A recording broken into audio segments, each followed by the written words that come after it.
Sí, les damos la cordial bienvenida al 12º Seminario Rafael Martín del Campo y Sánchez. Y bueno, el tema es de relaciones pasadas y actuales de la sociedad y la fauna silvestre. En esta ocasión, en este año, cuenta con el apoyo PAPIME, PE 2030-19. Y bueno, hoy tenemos el gusto de tener un gran invitado, el doctor Rogelio Aguilar Aguilar, y nos va a dar una plática de organismos parásitos y su relación con especies acuáticas en cultivo. En estos momentos, la maestra Margarita Garza dará una reseña de la trayectoria del doctor Rogelio. Adelante, Margarita.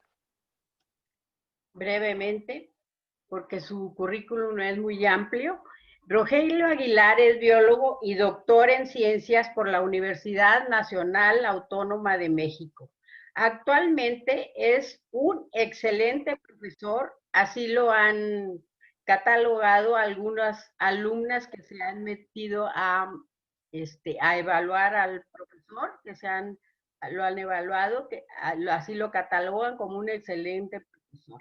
Él es profesor titular de tiempo completo de la misma facultad. Su línea de investigación es la taxonomía sistemática, biogeografía y ecología de parásitos de vertebrados silvestres, particularmente en especies acuáticas. Los resultados de sus investigaciones se han presentado en más de 60 publicaciones en revistas de especialidad, capítulos de libros o revistas de difusión. Es miembro del Sistema Nacional de Investigadores y actualmente se encuentra realizando estudios sobre la diversidad de parásitos de peces marinos de la zona intermareal rocosa de la península de Baja California y las especies de ciliados y metasuarios parásitas en animales en condiciones de cultivo. Entonces los dejamos con el doctor Rogelio Aguilar. Ok. Bueno, pues muchas gracias, Margarita, Noé, Katy, Alejandro, el Laboratorio de Vertebrados en general, Chela, que por ahí también al rato saludaré seguramente. Yo les quiero agradecer profundamente la invitación para participar y poder platicarles de algunas situaciones que tienen que ver con el estudio de los parásitos en condiciones de cultivo. Bueno, con el estudio de parásitos en especies acuáticas en condiciones de cultivo, que responde a una serie de situaciones actuales que como académicos estamos viviendo, en particular en mi persona. Hace unos momentos antes de que esto iniciara, platicando brevemente con Pilar Torres, una académica de la facultad, pues comentábamos esta situación de la oportunidad que me brindan de platicar de algo, en lo que igual se van a dar ustedes cuenta, o espero que se den cuenta, que falta mucho por hacer, ¿no? Hay obviamente un conocimiento previo, pero también hay situaciones que nos orillan a iniciar líneas de investigación, que es lo que precisamente quiero manifestar en esta oportunidad. Quienes me conocen saben que normalmente hago investigación sobre parásitos en fauna silvestre. De hecho, Margarita, a quien le agradezco la introducción, acaba de mencionarlo, ¿no? Normalmente, o la mayor parte de mis estudios se basan en pues, perdón, estoy compartiendo mi pantalla. Okay. En el análisis de la diversidad de especies de parásitos en organismos acuáticos en vida libre, silvestres.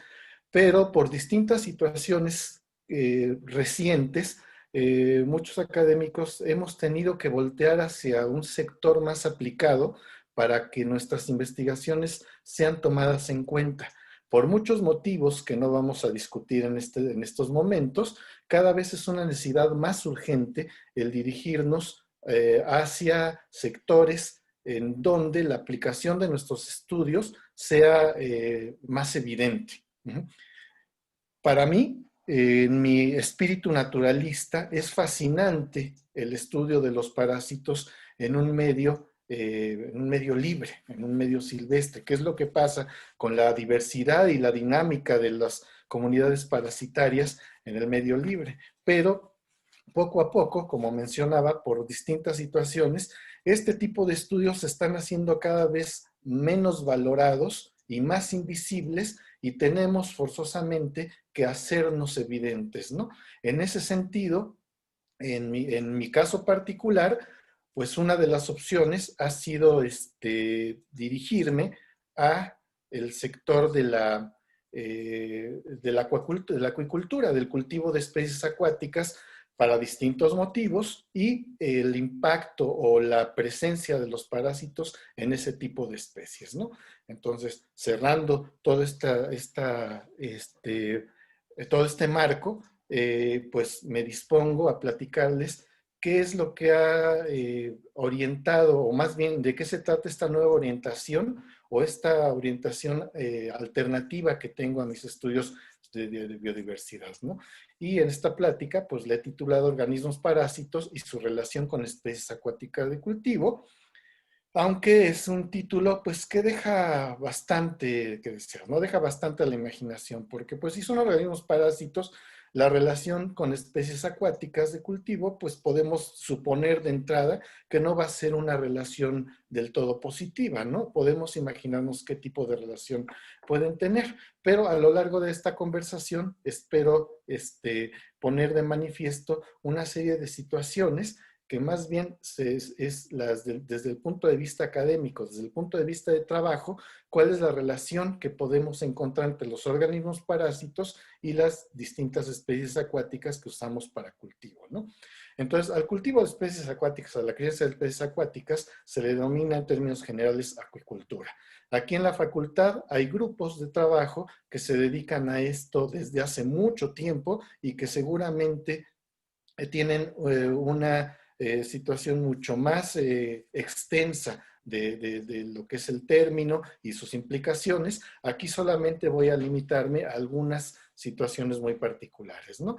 Entonces, esta crianza de especies acuáticas puede ser para que estas especies se utilicen como consumo humano o bien como ornato. E incluso tiene otras implicaciones. Ustedes saben perfectamente que hay especies que se utilizan como mascotas y que requieren alimento vivo, y este alimento vivo puede ser también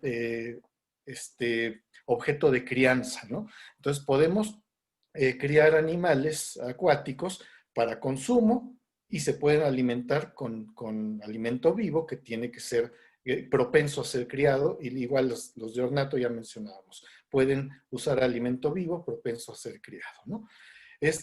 La situación de la acuicultura en nuestro país, de acuerdo con las fuentes oficiales, de acuerdo con las páginas emitidas por el gobierno, pues tiene ya mucha tradición, ¿no?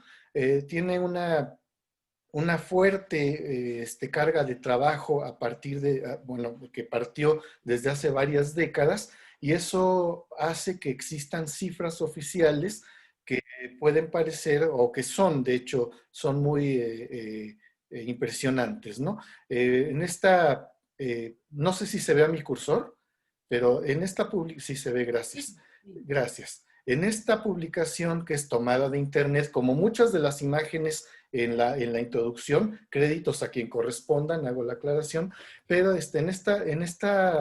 este artículo que está libre en internet, pero está basado en las cifras oficiales de la Zagarpa, se puede ver que en México se producen o se produjeron hace un par de años más de 400,000 toneladas de peces y mariscos destinados para consumo humano, ¿sí? Que generaron una derrama de más de 18,000 millones de pesos, o aproximadamente esta cifra, ¿no?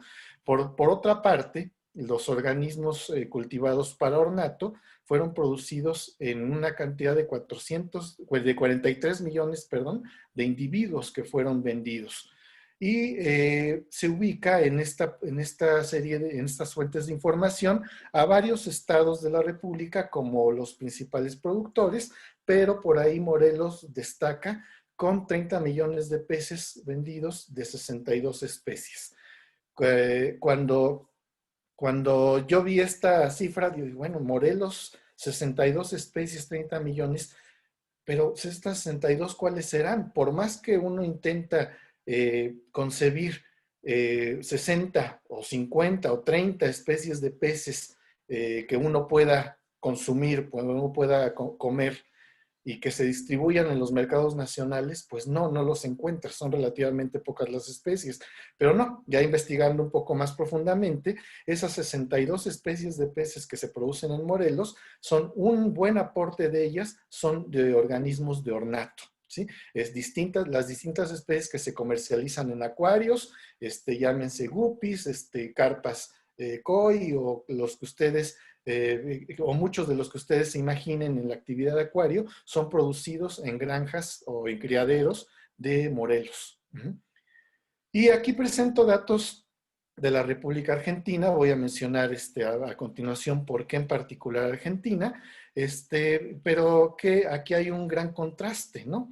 En la Argentina, la crianza o la acuicultura es un sector que apenas se encuentra en crecimiento, en el cual se reconoce gran potencial, pero que todavía falta mucho trabajo como para tratar de equiparar lo que ocurre aquí en México y lo que ocurre en Argentina, ¿no? En Argentina hay distintas situaciones que hacen muy contrastante la actividad de la acuicultura por allá. Entre ellas está la producción de truchas y salmones, que para nada son nativos. Quien le sepa un poquito a esto, pues sabrá que truchas y salmones son especies nativas de Norteamérica, ¿sí? Y que, sin embargo, por allá, aprovechando los lagos de montaña que tienen, que carecen de peces, pues ellos han promovido una gran crianza de truchas y salmones para llenar de peces esos lugares y que se destinan a la captura deportiva, más que a consumo o fuentes de ornato, ¿no?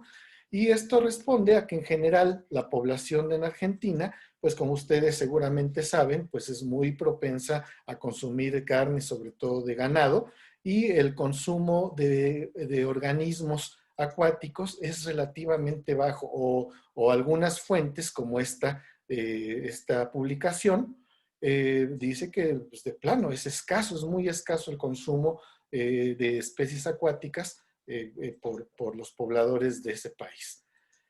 Bien, la acuicultura pues puede ser extensiva, donde se tienen instalaciones muy grandes dedicadas a la producción de distintas especies. Puede ser que una sola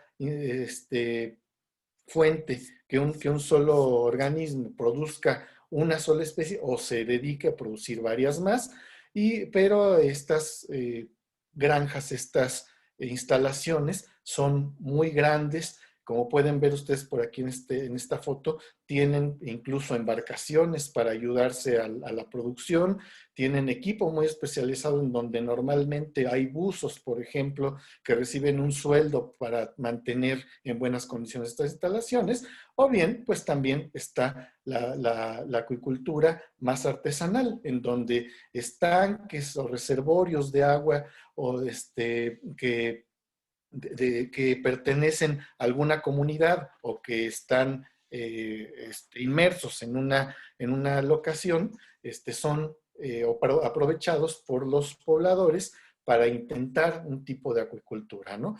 Hace 2 semanas, en la más reciente plática que tuvimos, la doctora Rodiles nos platicaba de cómo en la selva lacandona hay pobladores que utilizan estos reservorios para sembrar con éxito a veces, sin éxito en algunas otras.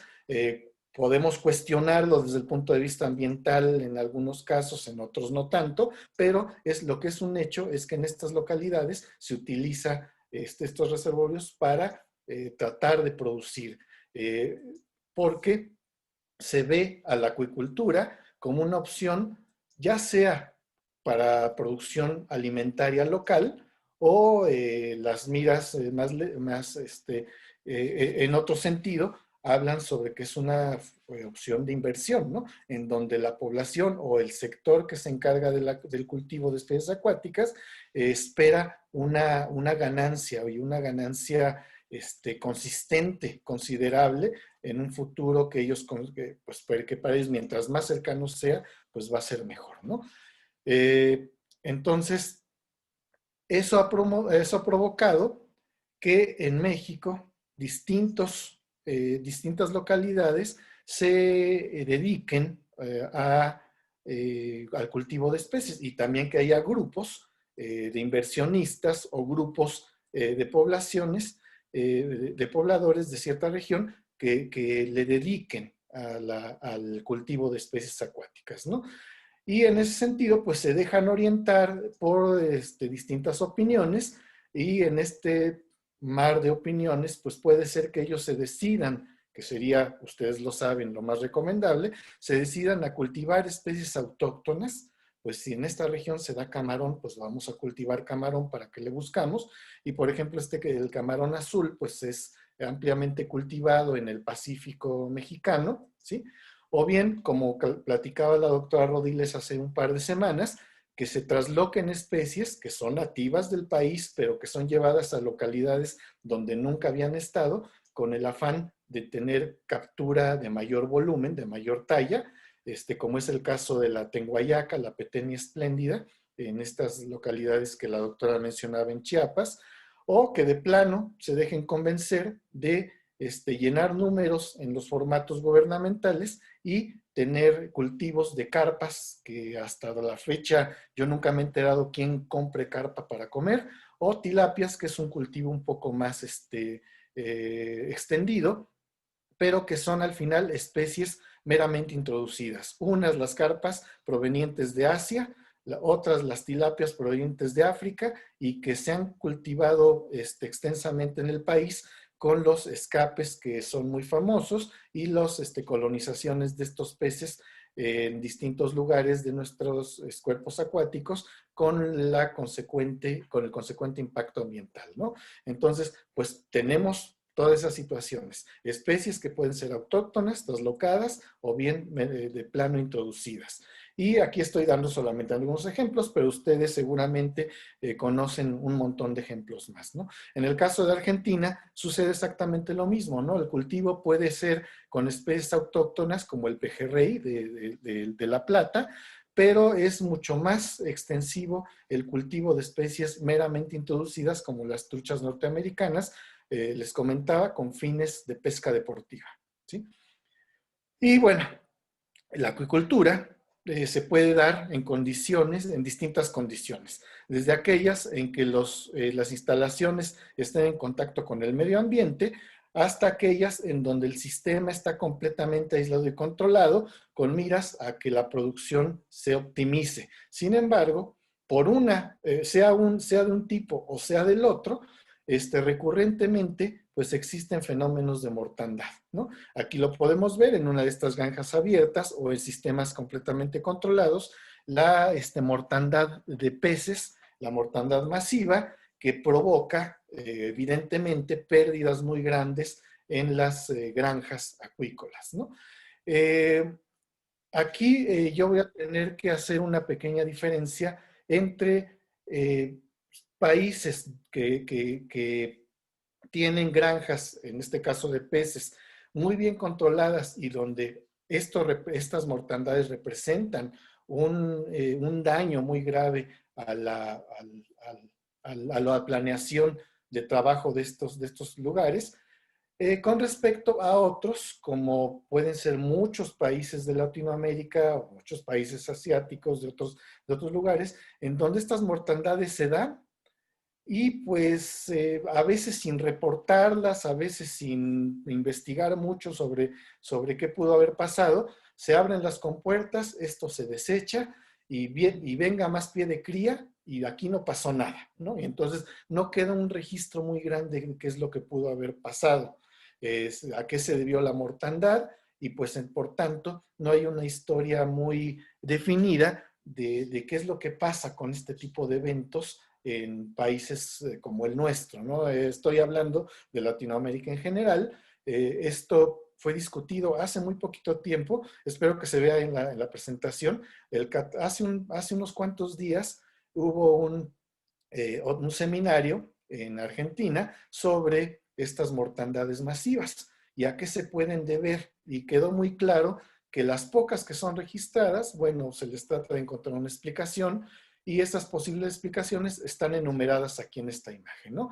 Esto lo hicieron para, a lo largo, los sistemas acuáticos que hay a lo largo de la Cuenca del Plata, que involucra a 5 países de la región, ahí en Sudamérica, y que con cierta periodicidad enfrentan mortandades masivas de distintas especies. Ustedes pueden ver aquí en la imagen todas las situaciones que ellos toman en cuenta para explicarlas, para tratar de encontrar una explicación a estas mortandades, y que van desde floraciones algales, cambio en las condiciones de temperatura o de oxígeno disuelto en los cuerpos de agua de la cuenca, enfermedades, aunque aquí tendría yo que precisar que hablaron sobre todo de enfermedades sistémicas, no parasitarias, condiciones de sal, vertidos tóxicos, y enumeran una serie de situaciones que son las que ellos consideran como las que pueden ser las más probables para explicar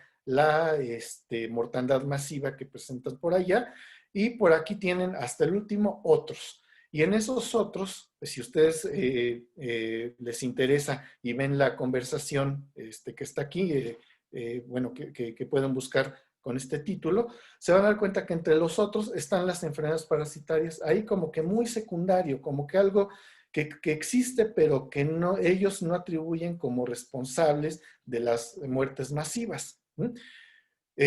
Aquí yo les podría comentar que en otros países, como por ejemplo en Europa, en República Checa, por ejemplo, en donde las situaciones de mortandad masiva se llevan con mucha más regulación, las enfermedades parasitarias sí están consideradas como una fuente muy importante para explicar la pérdida de años de producción, ¿no? Pero bueno, en lo que cabe, los parásitos pues son de gran relevancia, ¿sí?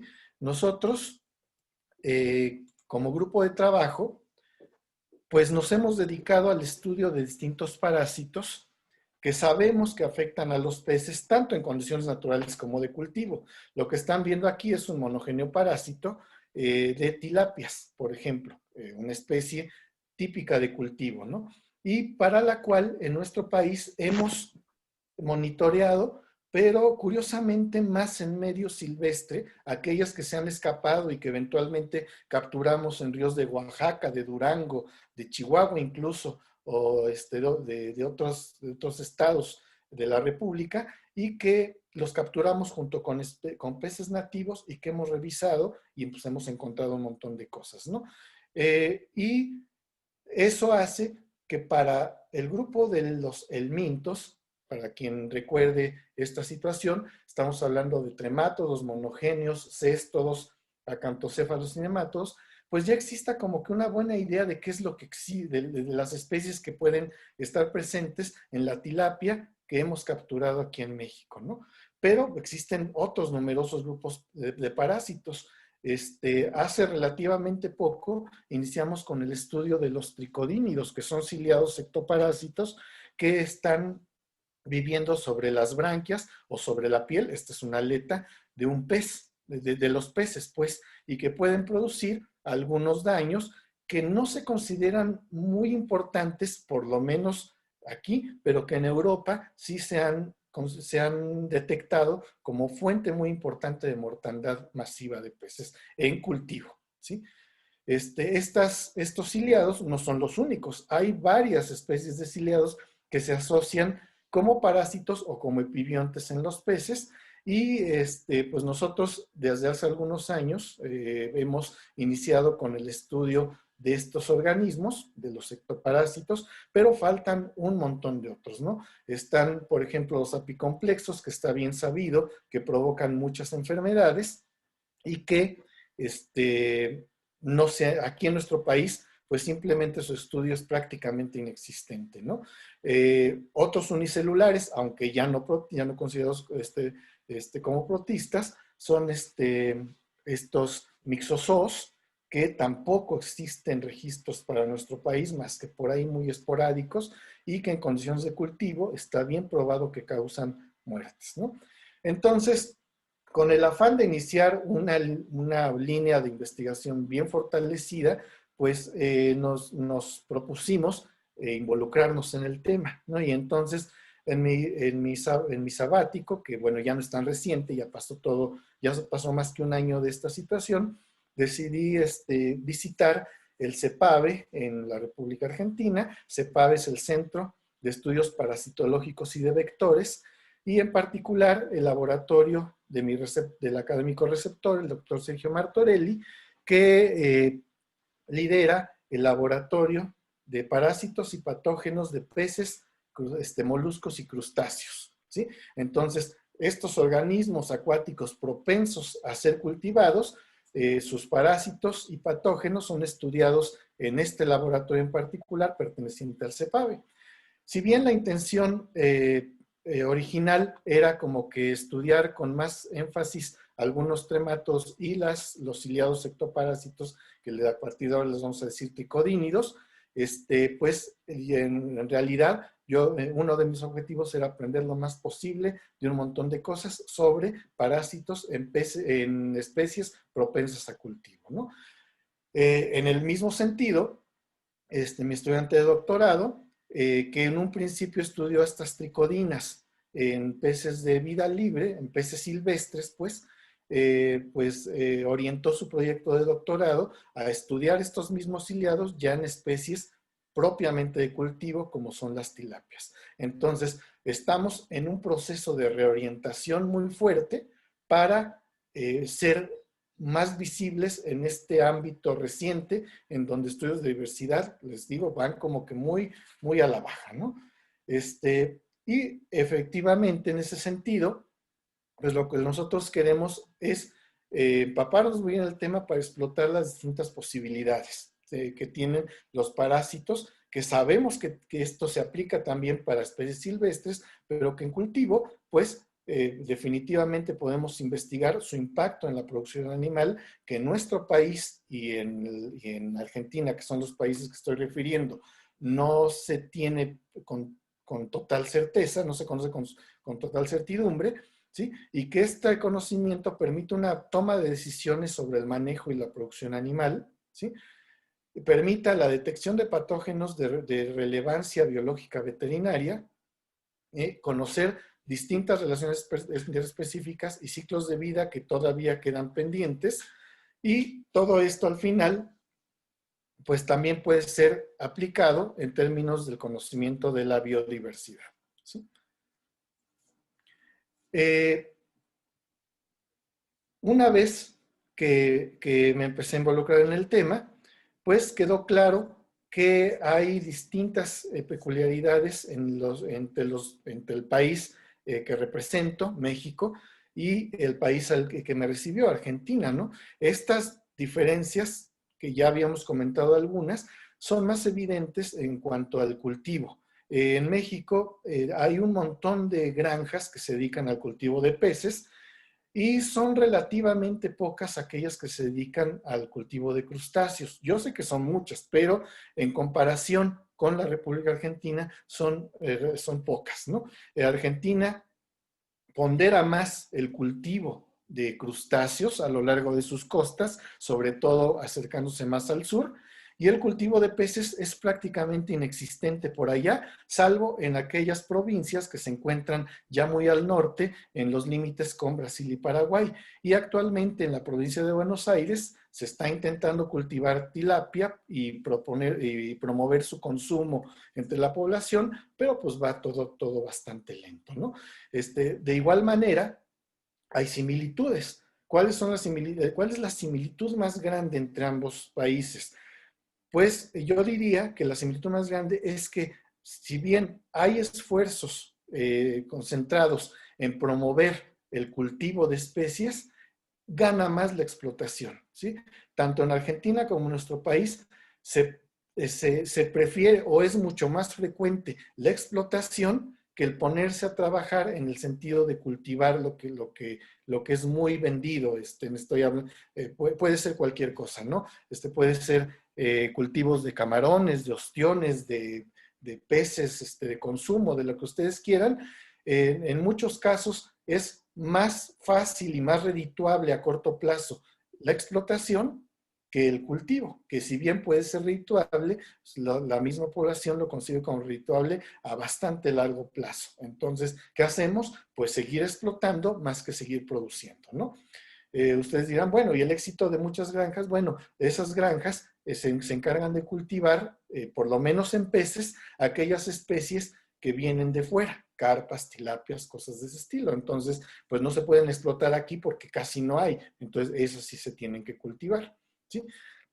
El caso es que, pues cuando yo llego al CEPAVE y empiezo a platicar con mi académico receptor, pues queda claro que teníamos distintas visualizaciones, ¿no? Bueno, ¿quieres aprender de especies de cultivo? Pues aquí están los camarones, los crustáceos en general, porque es lo que realmente se cultiva por allá, ¿no? Y entonces, pues, sin proponérmelo, me fui enterando de lo que pasa con estos organismos, ¿no? Para empezar, queda claro que en los países en donde estas especies se tratan de cultivar, pues existe el problema grande del riesgo de muerte masiva provocada por distintos factores, ¿no? Normalmente son factores virales, aunque esto puede ser ampliado, como lo voy a tratar de mostrar a continuación, ¿sí? Entonces, de entrada, México, como un gran productor de camarones, enfrenta este riesgo, al igual que los países que ustedes ven aquí enumerados.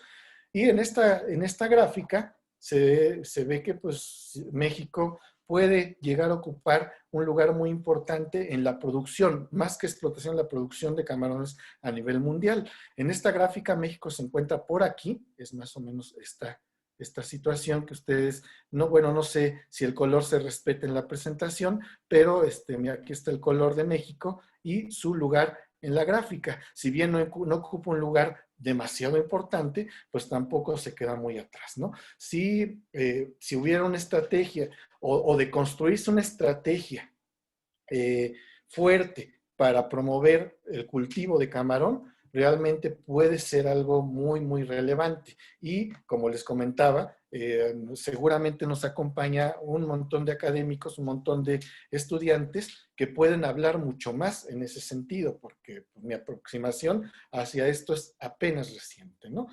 Pero, ¿qué riesgos pues tienen estas enfermedades en crustáceos? Al no ser yo para nada experto en el tema, pues desconocía esta situación hasta que llegué por allá, ¿no?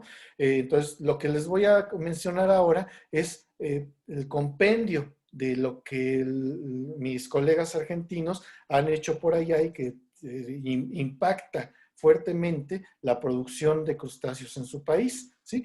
La mayor parte de las enfermedades en crustáceos tienen un origen viral o bacteriano, ¿no? Aquí ustedes pueden ver una lista de distintas enfermedades virales que impactan sobre crustáceos y que fue editada por la Organización Mundial para la Sanidad Animal en 2019, ¿no? Entonces, bastante reciente esta situación. Un montón de enfermedades virales y de enfermedades bacterianas son las responsables de las pérdidas importantes en la producción de crustáceos por allá, y no tendría por qué haber mucha diferencia por aquí, aunque aquí en México no se conoce demasiado. Está esta revisión bibliográfica publicada hace relativamente poco, en 2017, en donde estos autores en Latinoamérica revisan la enfermedad el síndrome de mortalidad temprana del camarón en países latinoamericanos, incluido México, y en ellos mencionan que en México esta enfermedad se detecta por primera vez en 2013 y a partir de ese año hay 5 o 6 registros más, pero de manera muy esporádica, sin que sea una estrategia al revisar anualmente la prevalencia y la importancia de esta enfermedad, sino más bien, pues, por ahí llegan las muestras, se detecta la enfermedad sin que haya todavía una liga de detección con pérdida de producción, ¿no? En Argentina, esta relación sí ya se tiene mucho mejor estudiada y se sabe que en varias de las especies de camarones propensas a cultivo, pues va a ser responsable de la muerte masiva, sobre todo asociada con cambios en la temperatura del agua, ¿sí? Ahora bien, aparte de esos, a los crustáceos les afectan un montón de organismos más, entre los cuales pues se encuentran, por ejemplo, apicomplexos, ¿no? En este caso hay gregarinas, los géneros Poróspora o Nematopsis y varios géneros más, en donde la detección de estos organismos es relativamente frecuente y se puede asociar con la pérdida de producción cuando no se encuentra ningún otro agente, ¿no? Hay veces en que los camarones están libres de bacterias, libres de virus, pero pues ahí están los apicomplexos que también pueden impactar negativamente, ¿sí? Dentro de uno de los propósitos a futuro es, en mi grupo de trabajo, es iniciar el estudio de los apicomplexos, pero es algo que no es sencillo, necesitamos equipo, necesitamos un montón de cosas que todavía no tenemos, entonces esa es una vía futuro. Lo más inmediato que tenemos son los ciliados ectoparásitos y o epibiontes y los metazoarios. Entre los metazoarios que se pueden encontrar en los camarones de por allá, pues están acantocéfalo del género Profilicolis, que se encuentra parasitando de la cavidad celómica como larva. Y a este camarón pues, se lo va a comer idealmente algún vertebrado acuático y ahí va a completar el ciclo de vida. Entonces, aparte de encontrarlo como posible responsable de algún padecimiento y de pérdida de peso en los camarones, pérdida de talla en los camarones, también pues, se pueden inferir un montón de situaciones biológicas, en este caso, su participación en el ciclo de vida, ¿no? No es el único. Hay, por ejemplo, este nemato Ascarophis marina, para el cual recientemente en aguas de Argentina se determinó la relevancia que tiene la larva dentro de crustáceos y algunos otros organismos acuáticos, pero aquí en particular en crustáceos, como hospederos intermedios para llegar a los hospederos finales, ¿no? Dentro de los crustáceos se puede encontrar la larva del nemátodo enquistada en el celoma o en algún otro órgano, principalmente en el celoma, y eso, pues existe la posibilidad de que provoque que el crustáceo, que en este caso el camarón, sea más propenso a la depredación y pueda, por tanto, el nemátodo completar su ciclo de vida, ¿sí? Si bien las especies en cultivo están separadas de sus depredadores, se encuentran muy próximos unos individuos a otros y entonces las larvas que se encuentren por ahí de nematos van a tener una población enorme para poder acceder en mayor número que el natural, ¿no? Y este ejemplo es de Ascarophis marina en Argentina, que se determinó hace relativamente poco, toma relevancia dado que el año pasado describimos una nueva especie de nemátodo de este mismo género, Ascarophis, en aguas de Baja California, en una localidad que es muy cercana a donde se encuentran las granjas que producen camarón en la región, ¿no?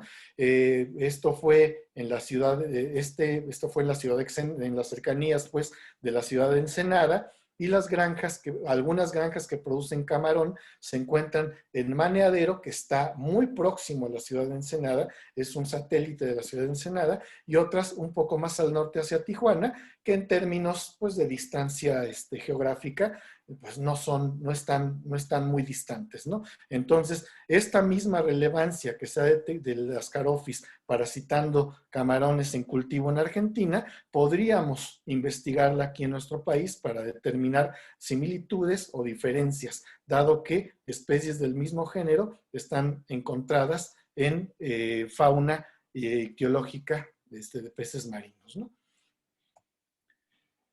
Otros que afectan camarones de cultivo, en este caso Plioticos muelleri, es el nemátodo de Módora, que no es un parásito como tal, se considera un comensal en las partes bucales, pero el académico que me recibió tiene la sospecha de que por ahí puede interferir con algunos procesos biológicos y que pues eso se tendrá que demostrar en un momento dado, pero de que es un hecho, estos habitan en las partes bucales del camarón en buenas cantidades, ¿no?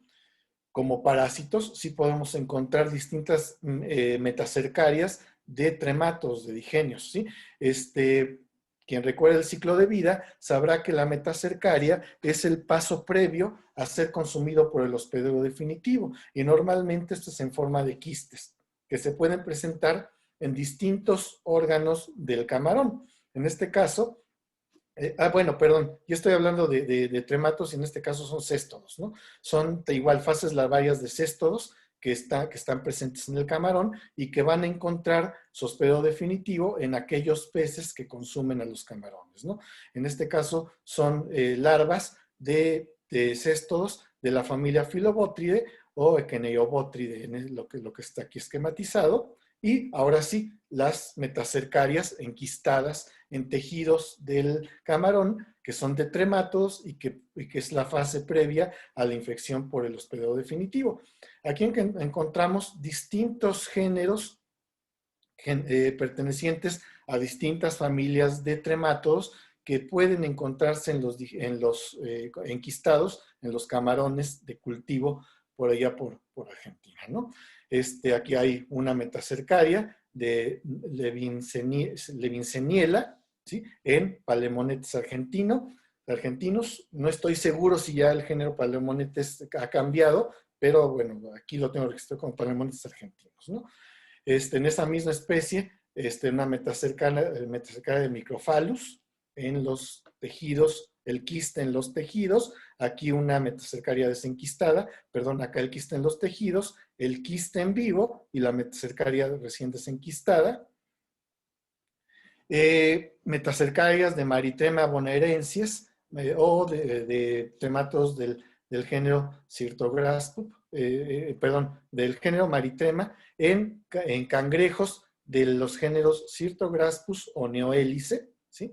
Que si bien no son especies propiamente de cultivo todavía por allá, estos cangrejos están normalmente acompañando y aprovechando el alimento que van dejando por ahí los camarones, o alguno que otro camarón que se lleva a morir, pues ellos se lo van a comer, ¿no?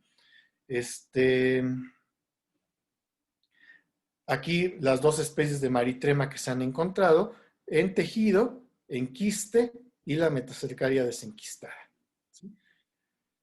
Otros géneros más, Odneria o Opesceloides felicie, en distintas especies de camarones, el camarón blanco y el camarón de la plata de por allá.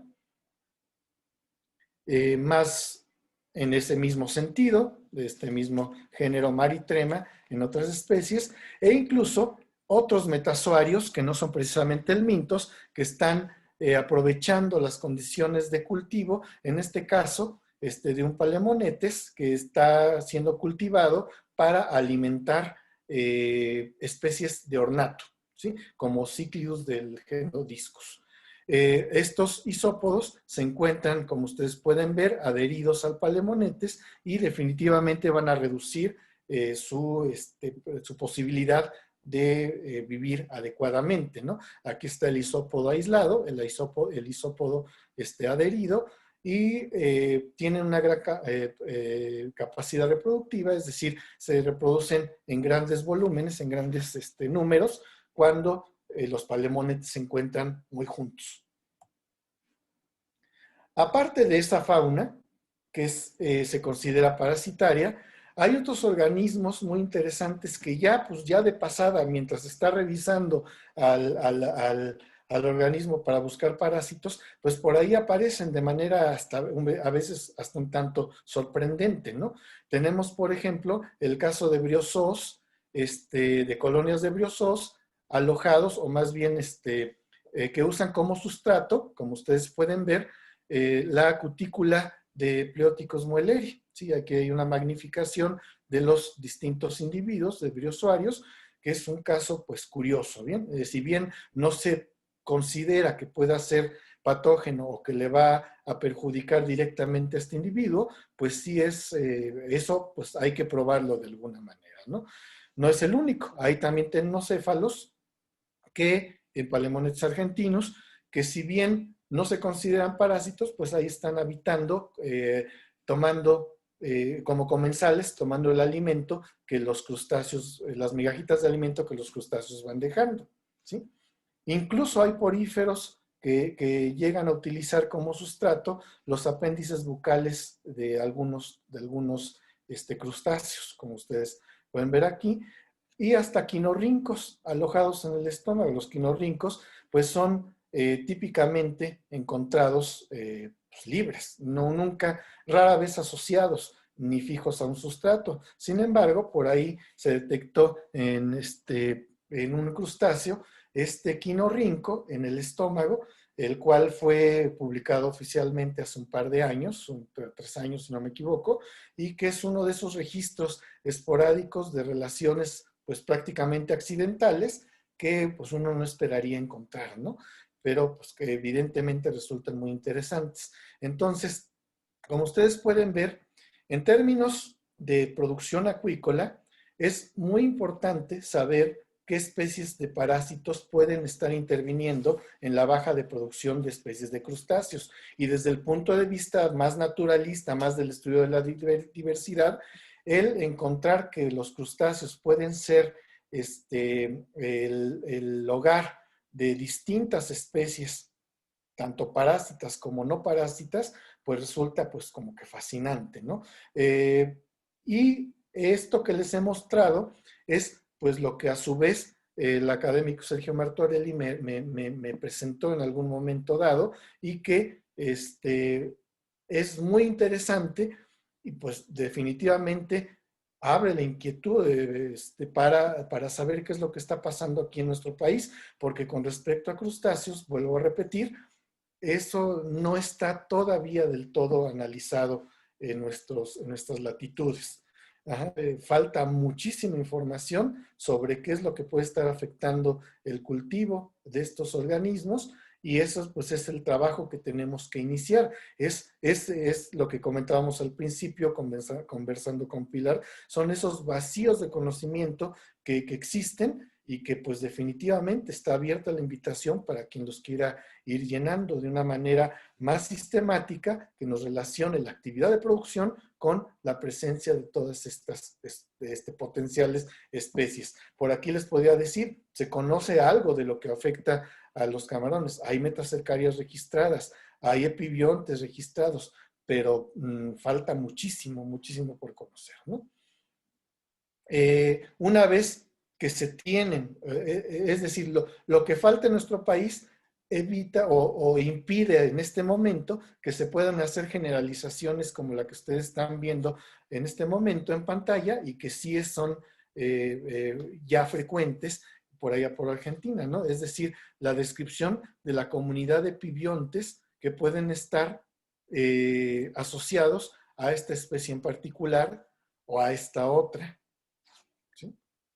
O a esta tercera, ¿sí? Ya se tiene un buen conocimiento de qué especies un productor puede encontrar y puede preocuparse, o puede encontrar, como en este caso, y no preocuparse porque no le van a afectar tanto, ¿sí? Ya hay la posibilidad de orientar al productor en ese sentido, lo cual en nuestro caso todavía no está del todo sistematizado, y es lo que se esperaría en algún momento dado, ¿no? Ya para terminar con esta sección sudamericana, pues por allá lo que queda por estudiar son estas especies, entre las que está la centolla, Ya se tienen algunas muestras preliminares con cosas muy interesantes, incluso balanos asociados a algunos cangrejos, ¿sí? Nemátodos, tanto enquistados como asociados como comensales. Y lo que falta por allá, pues es realmente sistematizar el estudio de las especies de peces que se producen, ¿sí? Se tiene un conocimiento de los que han llevado desde Norteamérica hacia allá. Y, ¿y qué parásitos pueden tener? Que son incluso algunas especies que pueden generar zoonosis, pero nada más. Y en México, a diferencia, bueno, y es una gran diferencia con México, donde sí tenemos una gran cantidad de especies de peces que se consumen, tenemos una gran tradición por consumir especies acuáticas, yo diría más que marinas, especies acuáticas como tales, y eso ha propiciado que exista realmente una intención, una muy buena intención de producir estas especies, si bien todavía queda mucho por hacer, pues de que existe la intención y de que existe el mercado, existe, ¿sí?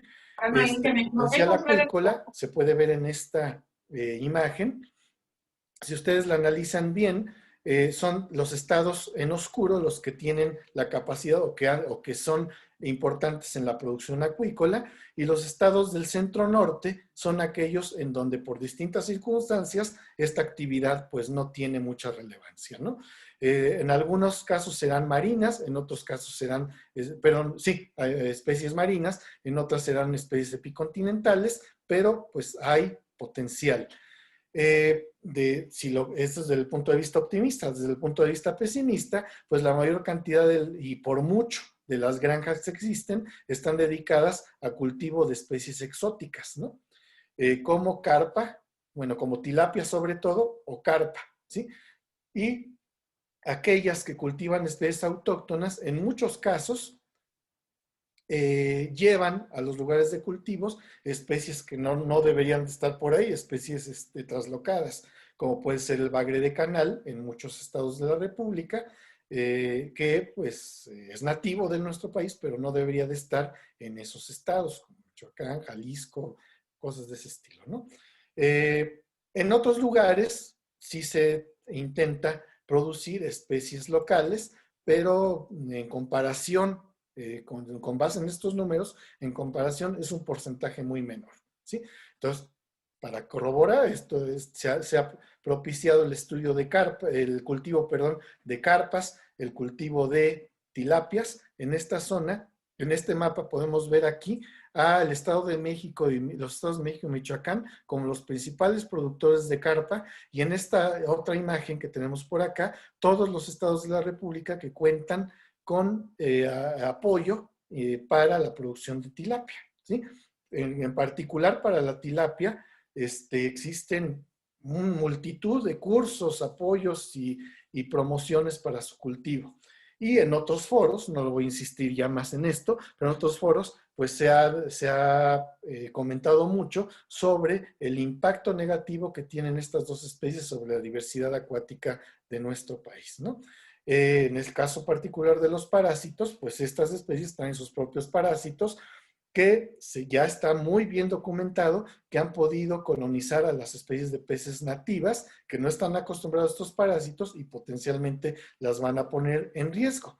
Curiosamente, eso se conoce más que el potencial impacto que tengan estas especies de parásitos sobre la producción en la acuicultura, ¿sí? Esto, todo lo que, bueno, la mayor parte de lo que existe sobre registros de estas especies en nuestro país es porque se han encontrado en ríos por acá, en lagos por acá, pero hay muy pocos trabajos que hablen sobre esta situación en una granja acuícola, ¿sí?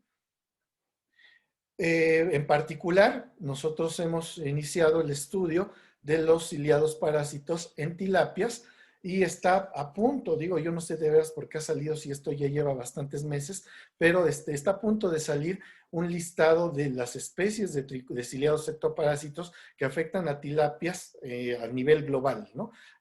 No limitándose solamente a nuestro país, sino a nivel global. En este estudio, mi estudiante de doctorado pudo encontrar documentación de 44 taxones nominales que parasitan a peces considerados como tilapias en 29 países de 4 continentes del mundo. A excepción de Europa, pues por todos lados está la tilapia con este tipo de parásitos.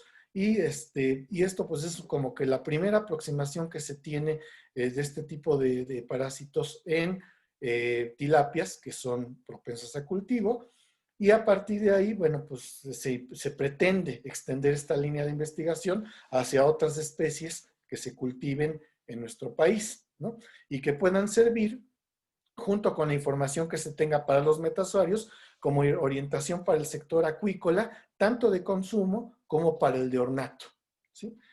Aquí podemos ver una piraña que se conserva en investigación en el CEPAVE, ahí en el laboratorio que se visitó, y que la información que se tenga de cómo se desarrollan los parásitos en estos individuos que se tienen aislados en laboratorio, pues va a servir para orientar a los productores de por allá, ¿no? E incluso para orientar el cultivo o para asesorar el cultivo a nivel de investigación. Estas fotos que presento son del programa Totoaba de la Universidad Autónoma de Baja California, donde también tuve la oportunidad de hacer una estancia de 6 meses, ¿no? Y donde hay un laboratorio que produce totoabas para ser reintroducidas. Ustedes bien saben que la totoaba es un problema ambiental porque su captura ilegal, muy propiciada por el alto precio que pagan los chinos por la vejiga natatoria, propicia que se lleve a otras especies entre las patas, entre las cuales está la famosa vaquita, ¿sí? Entonces, en este momento, ambas especies están en franco declive por esta situación de captura ilegal de la totoaba. Las redes que se utilizan enmayan a las vaquitas y ambos perecen. Y entonces hay un programa en la Universidad Autónoma de Baja California para reintroducir a estas especies. Miles de alevines al año son reintroducidos, llevados desde Ensenada hasta el Golfo de California, para reintroducirse con la esperanza de que la especie vuelva a crecer en número, ¿no? Entonces, el asunto es que hasta el momento están tan controlados estos individuos que no se han puesto a investigar qué parásitos pueden tener, ¿no? Y estos parásitos que ustedes ven aquí son, han sido detectados en una localidad que está, de veras, no lo estoy exagerando, esa localidad está a 15 metros del estanque donde están criando las totoabas, ¿sí? Este pez del cual salió este isópodo, ¿sí? Y otros peces de los cuales salieron Acanthocephalus y estos trematos, están muy cerca del estanque donde se están criando las totoabas. Y entonces, potencialmente, sus fases tempranas en el ciclo de vida andan rondando por ahí y pudieran afectar a este cultivo sin que los académicos que se encargan de este proyecto se den cuenta, ¿no? Bien, la intención también a partir de ahora es incrementar el trabajo, bueno, ir dejando a la tilapia y a la carpa poco a poco, ya nos sirvieron para aprender muchas cosas, y ahora empezar a dedicarnos a especies de cultivo en zonas geográficas donde estas especies sí son nativas, de donde son nativas estas especies, ¿no? Por ejemplo, la trucha. El cultivo de trucha en Baja California, en Sonora, pudiera ser muy efectivo, pero una manera de orientar a los productores sería pues decirles de qué se tienen que cuidar y qué condiciones deben tener sus peces para que esto sea exitoso. De igual manera, el bagre de canal en los estados de donde es nativo, en las localidades donde es nativa, pues también pues, y aquí está el pescado blanco en Michoacán, que también se conoce muy bien qué parásitos tienen, los metasuarios. Habría que investigar con los protozoarios y en algún momento dado, pues se podría orientar a estos productores sobre qué de qué cuidarse y qué no.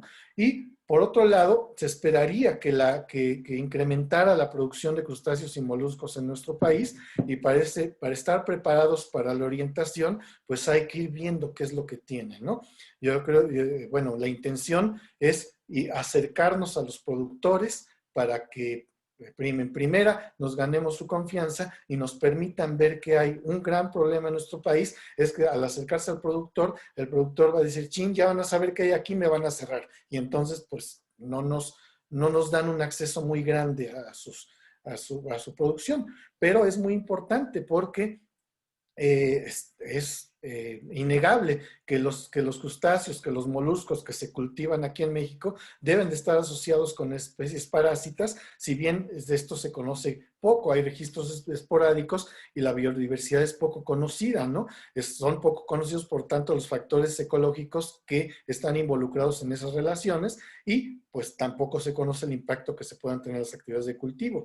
En este artículo que fue publicado por dos profesores de la facultad, que resume la actividad de la camaronicultura en nuestro país, pues en la sección de plagas, pues por ahí dan una idea en ese sentido, ¿no? Se sabe que hay plagas, pero no se sabe bien qué tipo de plagas son las que están involucradas y cómo están afectando, ¿no?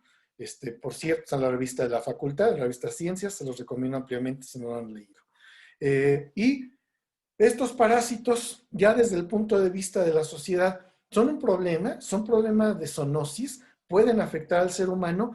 Pues no, la mayor parte no, aunque hay algunas con las que sí hay que tener cuidado. En los céstodos de peces de agua dulce, pues está la difiliobotrium, la difilobiotriasis, perdón, y en los marinos está la anisaquiosis, de las cuales hay que tener cuidado, pero son poco probables si cocinamos bien, ¿no? Como seguramente han escuchado en multitud de pláticas por el estilo, si cocinamos bien los alimentos no hay ningún problema, ¿sí? Entonces, si limitamos los ceviches y cosas de ese estilo, pues nos vamos a evitar un montón de problemas. Pero zoonosis de los hospederos originales hacia otros animales sí, nativos, sí que existe. Está bien registrado la presencia de especies parásitas de las carpas hacia los peces nativos, en este caso estoy esquematizando un godeiro, o de las tilapias también hacia peces nativos. Parásitos que ellos trajeron y que de sus localidades de origen y que ahora se encuentran ampliamente distribuidos en nuestro país, ¿no? Los parásitos, si bien no se reconocen como la principal causa de muerte en condiciones de cultivo, en algún momento lo van a llegar a ser y el productor tiene que saber, tiene que estar preparado. Hay un montón de posibilidades en este amplio rango de especies que pueden ser nocivas en los cultivos y que pueden tener un efecto negativo que va a desmotivar al productor y por el cual va a reafirmar esta tendencia negativa de que, híjole, ya me pegaron los parásitos, mataron todo lo que tenía, mejor exploto que produzco, ¿sí? La información que se recopile, pues nos va a permitir ingresar a cada especie en este sistema de colonización de los parásitos hacia los hospederos, saber qué rol juegan y poder tomar acciones en consecuencia, ¿no? Pero pues esto es muy complicado porque en nuestro país existen muchos retos en el estudio de los parásitos de especies acuáticas en cultivo. Muchos que se pueden clasificar en varios tipos, ¿no? Por ejemplo, el reto principal es establecer las condiciones para pasar de explotación a producción. Mientras no existan incentivos fiscales, mercadológicos, mientras no exista orientación ambiental y de muchas otras situaciones, va a ser difícil que los que se dedican a explotar el recurso se decidan a dejar la explotación para arriesgarse con la producción, ¿sí? Ese es el principal.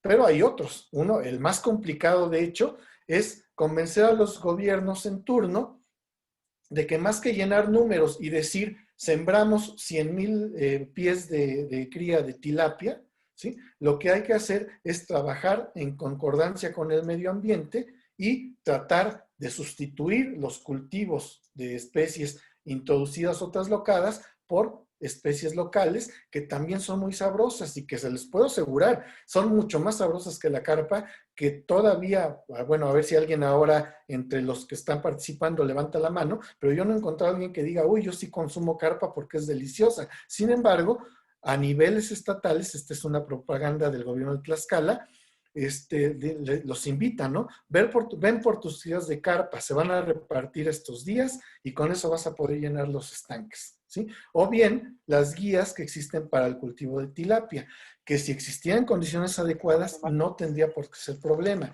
porque la tilapia se tendría que cultivar en estanques artificiales cerrados y no tendría por qué escapar al medio. Pero sabemos que del dicho al hecho pasan muchas cosas, ¿no? Otro de los retos son los inherentes a la actividad.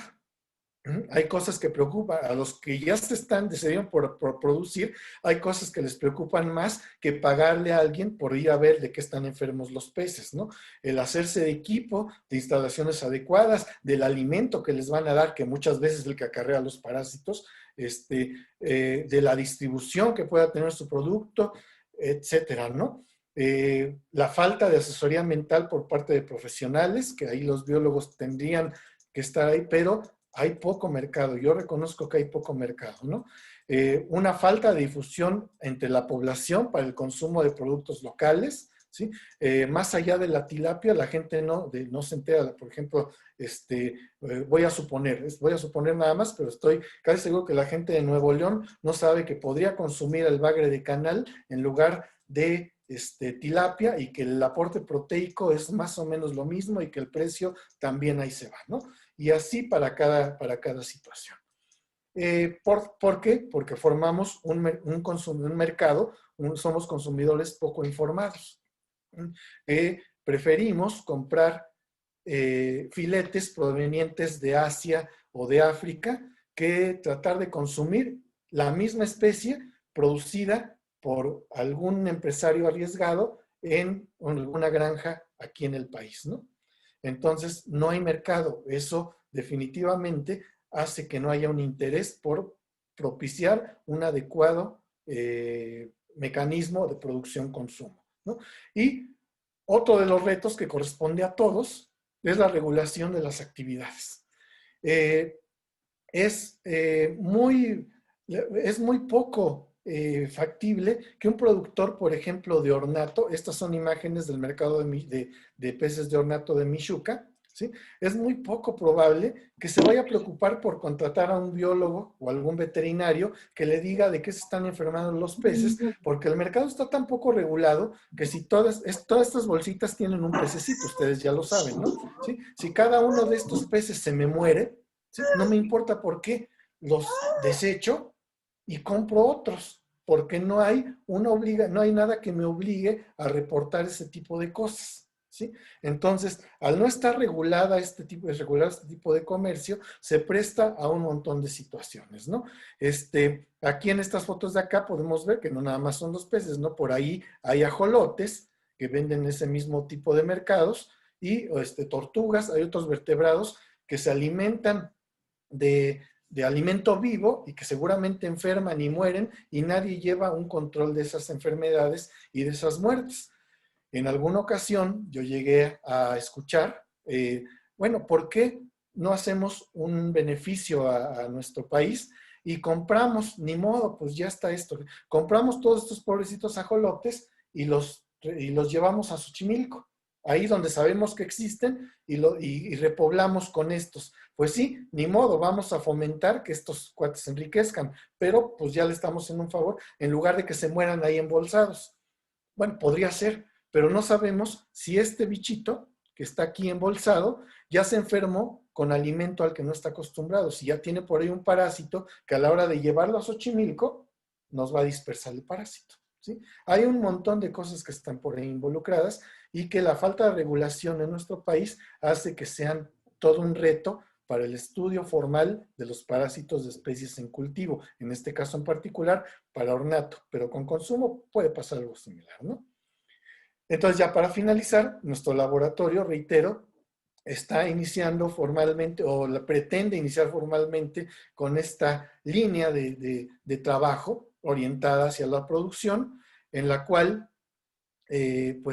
hay varias posibilidades, ¿no? Desde consolidar el estudio de sileros parásitos en peces nativos, en tilapias, y pasar ese conocimiento a las especies nativas de cultivo, o los nematodos parásitos, ¿sí?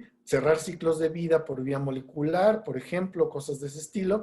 La diversidad de parásitos de peces, o, bueno, aquí puse peces, pero pues la intención es que esto se abra a moluscos y a crustáceos con potencial alimenticio de ornato, y estudios de transfaunación de taxones parásitos que se sabe que existen, pero que se tienen todavía que corroborar por vía experimental, ¿no? Esas son, de entrada, las 4 vías con las cuales estamos desde este año, pues que ha sido muy particular y nos ha dejado estar en el laboratorio para iniciar formalmente con esto, pero es parte de lo que se quiere hacer, ¿no?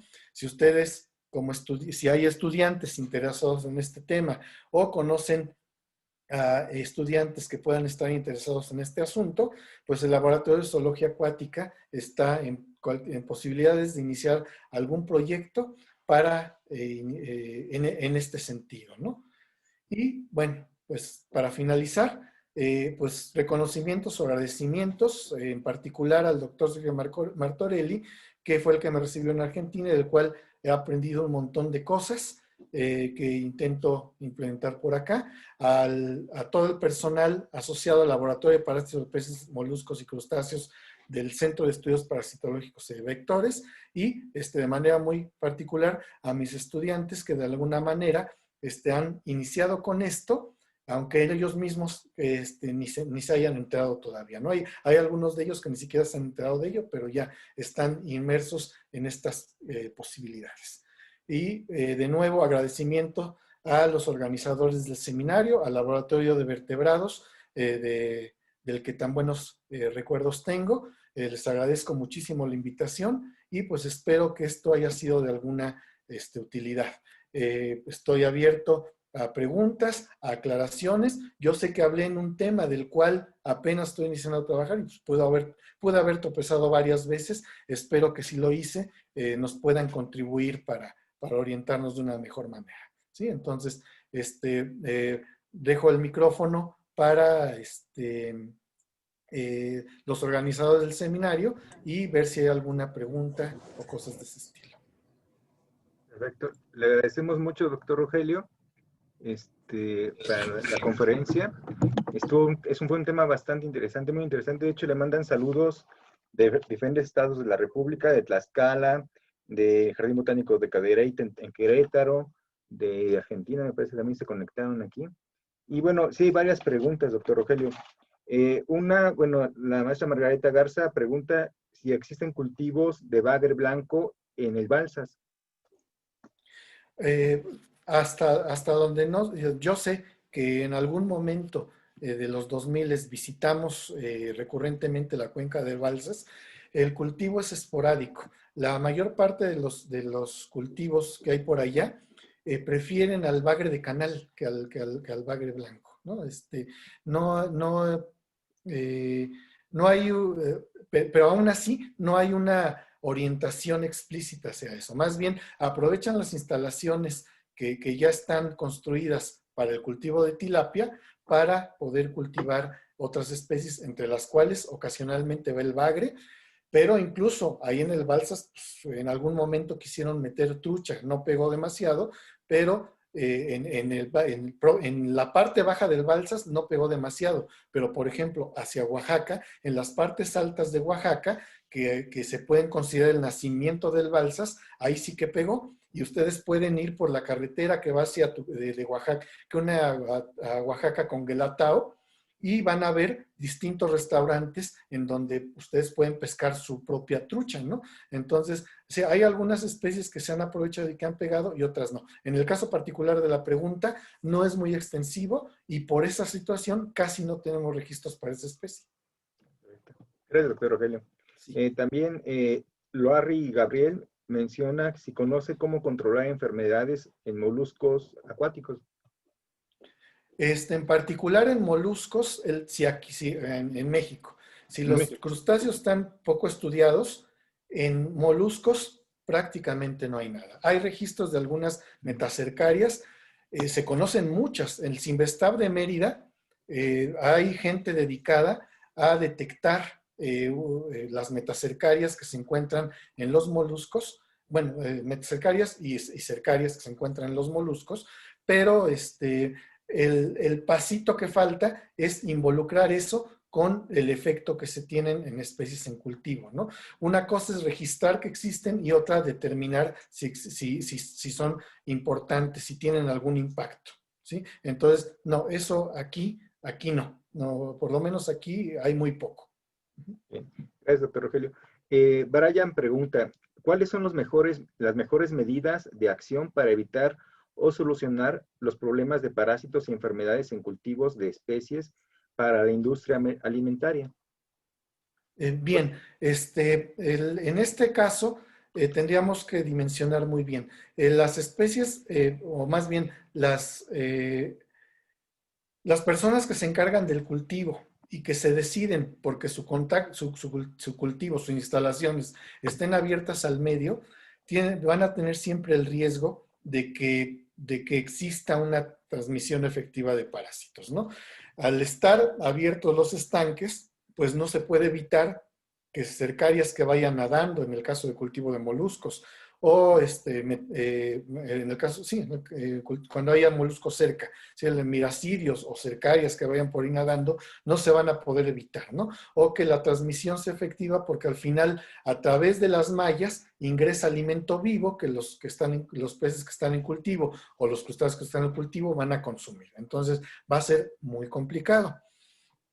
Entonces, donde hay más posibilidades de controlar las enfermedades es en sistemas cerrados, en sistemas totalmente controlados, que parte de ese control tendría que incidir sobre el alimento, ¿sí? Y sobre instalaciones de cuarentena, ¿sí? En las granjas, que son pocas a nivel mundial, pero que prácticamente han evitado este problema, hay una zona donde la crianza se da en zonas de cuarentena, ¿sí? Y una vez que los que ya estaban enfermos ya se murieron, pues entonces la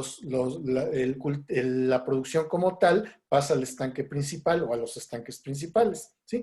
Y esa es una posibilidad que tiene que ser complementada forzosamente por el alimento. El alimento tiene que ser pienso, tiene que ser alimento ya procesado. Mientras haya un aporte de alimento vivo, siempre va a existir la posibilidad de contagio por una o por otra especie, ¿no? Y con esto que les acabo de mencionar, se puede controlar la mayor parte de las parasitosis. Sin embargo, hay algunas que se transmiten directamente, hay ectoparásitos que se transmiten directamente y pues prácticamente desde que nace el pie de cría se puede parasitar. Entonces, en ese caso, hay que complementar la cuarentena. Si hay zona de cuarentena, hay que complementar la cuarentena con aquellos productos que ya está probado que pueden combatir ectoparásitos. Hay distintas etiquetas en el mercado que ya está muy comprobado que van a actuar sobre los ectoparásitos. Entonces, los tienes en cuarentena. Te aseguras de que no hay virus. Para asegurarse, hay que sacar recurrentemente al azar algunos ejemplares y analizarlos. Y estos, los productores lo ven como merma, ¿no? Aparte de que hay que pagarle a quien va a revisar, ¿sí? Que no haya virus, que no haya bacterias, aparte hay que sacar de mi producción. Entonces, ¿me conviene? No, mejor no pago, ¿sí? Entonces, si lo queremos evitar, se tendría que contratar a alguien que monitoreara esas enfermedades, sacar recurrentemente de la zona de cuarentena ejemplares para comprobar que no hay virus, que no hay bacterias, elimino químicamente ciliados y monogéneos y ya después eso los paso al estanque principal. Además, alimento con pienso. Si mis condiciones son verdaderamente controladas, ahí podríamos garantizar que no hay riesgo de parasitosis. ¿Sí? Sí. Muy bien, doctor Rogelio. Flavia Violeta pregunta, ¿cuál es el control de enfermedades de la producción de camarones en los cultivos artesanales en México, en particular con los productores indígenas? ¿Tendrá información de ello? Bien, hasta donde yo sé, y ahí les confieso, yo solamente tengo una aproximación muy reciente a esto, ¿no? Entonces, hasta donde yo sé, podemos distinguir dos tipos de productores, aquellos que tienen instalaciones masivas y la producción artesanal en camarón, ¿sí? No, y aquellos que tienen asesoría son los productores grandes, los productores artesanales no tienen una asesoría, la mayor parte, estoy generalizando. Sé de comunidades, por ejemplo, en la costa de Oaxaca, que sí tienen algún miembro de la comunidad que estudió biología. Yo di clases alguna vez en Oaxaca y por eso lo sé de primera mano, ¿no? Entonces, que tienen un estudiante de biología ahí, regresa el estudiante, mientras es estudiante o ya titulado, regresa a su comunidad y parte del tequio, es decir, parte del servicio a la comunidad, es orientar a los que están produciendo sobre los distintos problemas. Pero salvo esa modalidad, yo la verdad no creo que estén orientados en algún sentido, ¿no? Y por tanto, son los que corren mayor riesgo. Las empresas de mayor volumen, de mayor capacidad, siempre tienen un ingreso, siempre tienen un dinerito ahí destinado a detectar problemas y tratar de prevenirlos. Gracias, doctor Rogelio. Tiene Sí. muchas felicitaciones y saludos de diferentes también estados. Los saludan desde Veracruz. Y también tiene otra pregunta con la maestra Margarita. Sí. ¿Cuál es la situación de la nactostomiasis en México? Bueno, neotostomiasis, ya ahí tendríamos que salirnos un poquito, porque la neotostomiasis es bueno, no, perdón, no, ya les iba a decir, la neotostomiasis es más bien en vida silvestre, pero no. Una cosa es que nosotros, en nuestros estudios de fauna silvestre, hayamos detectado, y otra que no se pueda dar en condiciones de cultivo. No, perdón, me retracto. Claro que por ahí la neotostomiasis tiene que ser tomada en cuenta. Para quien no sabe, la neotostomiasis es por una larva de un nemátodo, del género Niatostoma, que es transmitida a aves acuáticas que se van a comer a los peces. Es transmitida por los peces, ¿sí? Este nemátodo va a madurar, por tanto, en ese tipo de hospederos. Pero cuando nos metemos en el ciclo de vida y nos comemos al pez,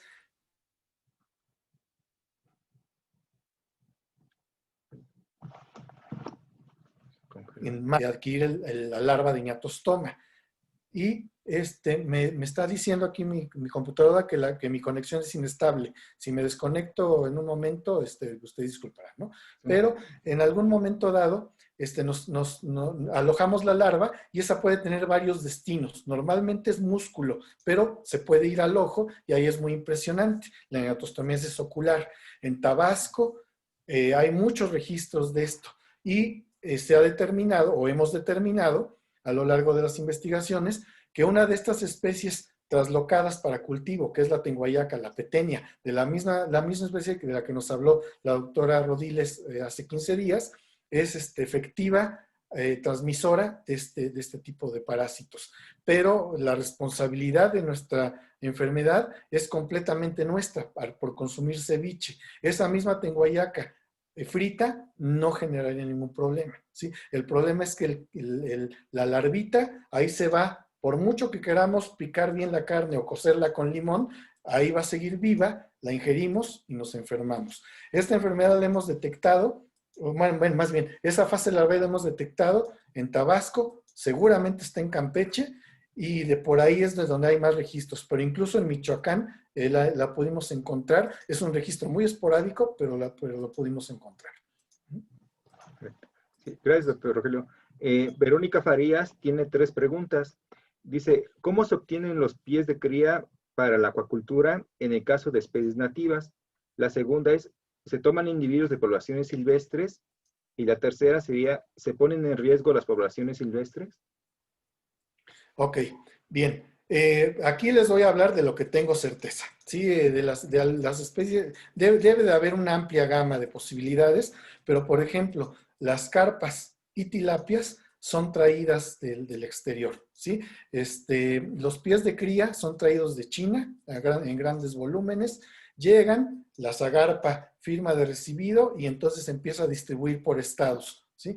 Cada estado tiene una demanda que quiere cubrir. Y entonces dice, yo necesito comprobar que ayude a la población con 100,000 animales. Y entonces pide 100,000 pies de cría, los transportan y son vertidos. Son especies, tanto la carpa como la tilapia, de mucho aguante, sobre todo cuando son juveniles. Y entonces, pues, no hay problema. Algunos morirán en el trayecto, otros no. Pero entonces los pies de cría normalmente son traídos.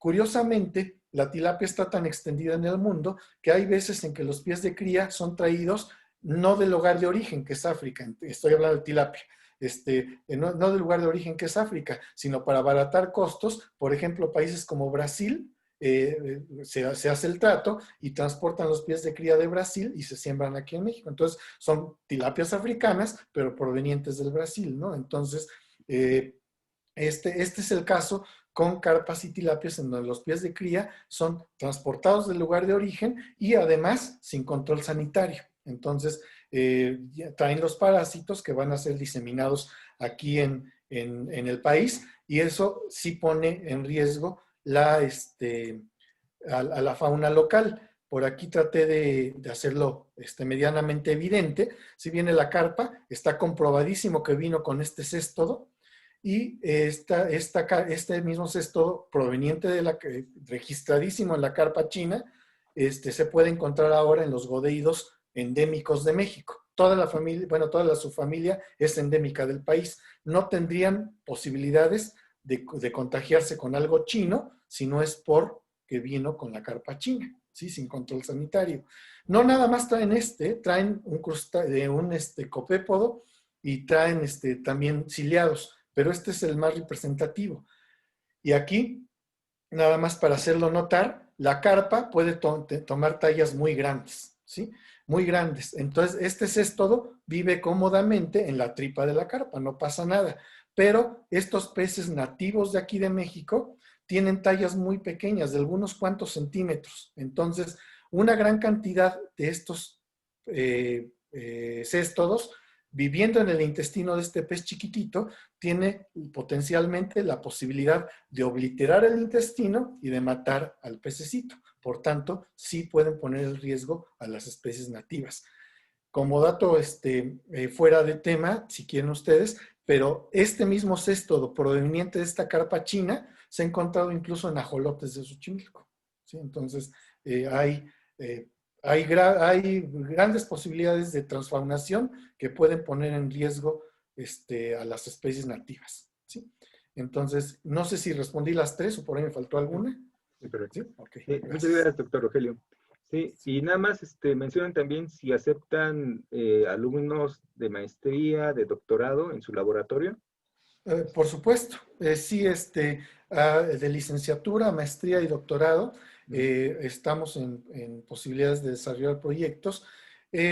La intención, perdón, la intención en este momento es que al irnos al sector productivo, nuestros proyectos pueden ser apoyados ya con recursos, ¿no? Yo lo que tengo que confesar abiertamente es que, tal y como sucede con muchos grupos de trabajo en la facultad, pues el principal problema es el recurso financiero, ¿no?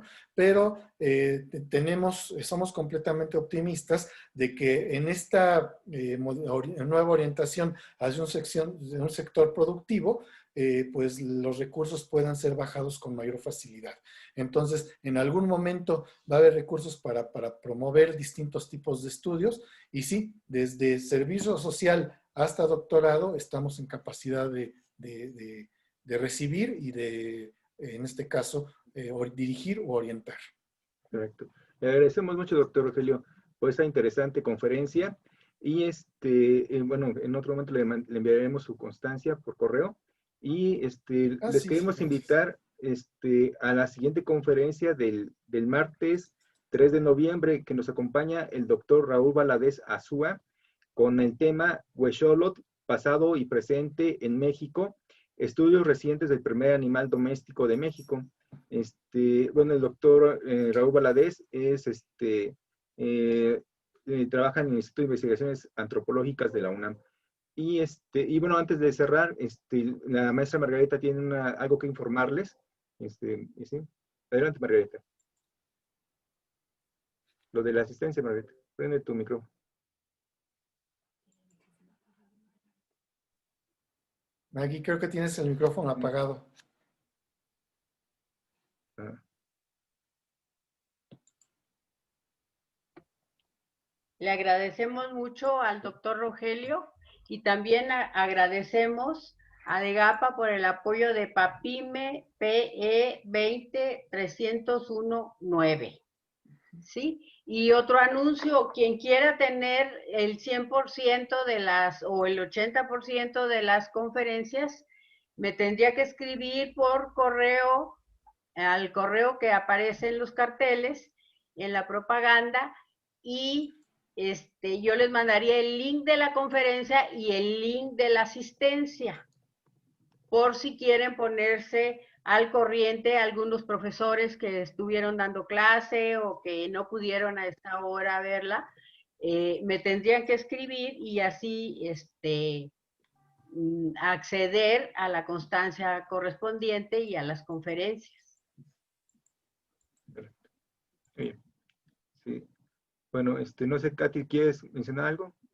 No, muchas gracias por su asistencia, nos seguimos en contacto.